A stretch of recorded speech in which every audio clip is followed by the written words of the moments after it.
Il est de fait que l'intervention des États dans le secteur du logement n'est pas une pratique couramment admise, ni par les États eux-mêmes, bien souvent, ni encore moins par les organisations internationales. Pour la plupart d'entre elles, elles considèrent que l'investissement dans le logement est une affaire privée.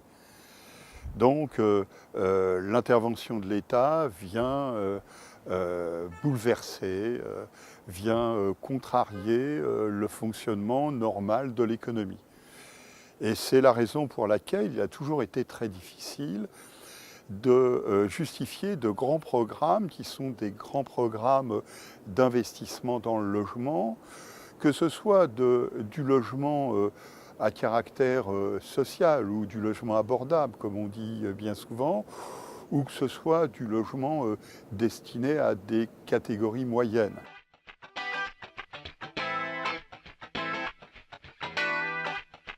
Je crois que les travaux du réseau Habitat et Francophonie, depuis une vingtaine d'années, ont bien éclairé tous ces aspects-là, hein.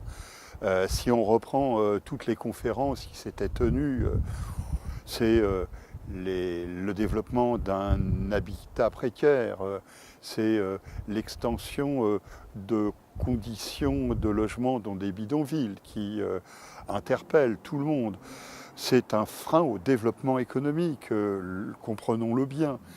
C'est aussi une tentation de laisser une économie parallèle se développer, parce que un habitat mal structuré, un habitat dégradé est propice au développement de ce genre d'activité, soyons clairs.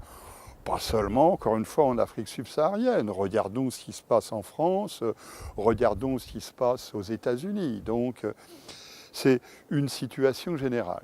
Donc, d'abord, c'est un mauvais signal qui est envoyé à ceux qui s'intéressent au développement de l'économie. Ensuite, cela a des conséquences sur la santé, cela a des conséquences sur l'accès à l'éducation, cela a des conséquences aussi sur la dégradation de l'image qu'un pays, qu'un État peut donner à l'égard d'investisseurs internationaux.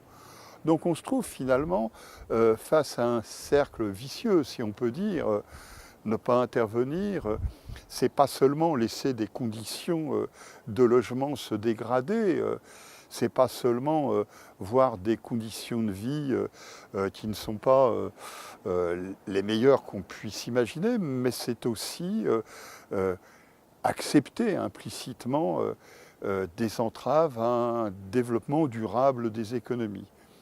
Et on voit bien que tous les pays qui sont les pays qui n'ont pas accepté cette intervention des États, finalement, si on voulait le résumer, s'en mordent un peu les doigts.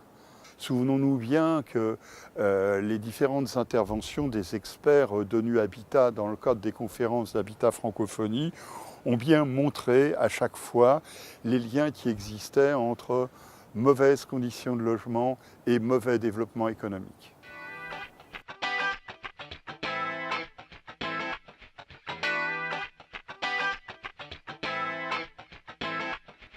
Est-ce qu'on peut évaluer les coûts des interventions, le coût initial et puis le coût net, parce que le coût n'est pas réduit simplement à la dépense initiale.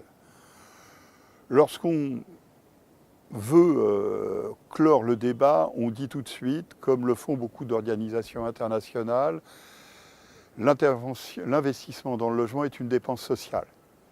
Donc ça signifie que c'est une dépense sans retour. En réalité, on sait qu'investir dans le logement, c'est non seulement faciliter le développement économique, c'est améliorer la productivité, c'est lutter contre l'économie parallèle, etc. Mais c'est aussi, du même coup, faciliter l'enrichissement des États. S'il y a un coût initial, il y a aussi des retours. Et ces retours couvrent en général beaucoup plus que l'investissement initial.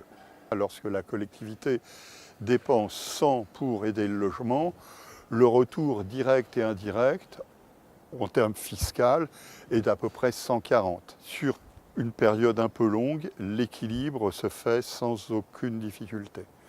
Et maintenant, ça renvoie bien, je dirais, à la responsabilité qui est celle des États.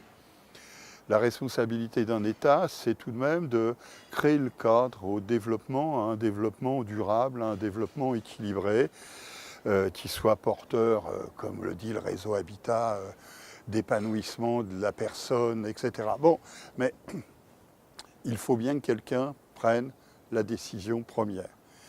Mais est-ce que le coût en vaut la chandelle? Sans aucun doute. Souvenons-nous ce qu'est le développement durable. Eh bien, on ne peut pas imaginer un développement durable sans amélioration durable des conditions de logement des citoyens.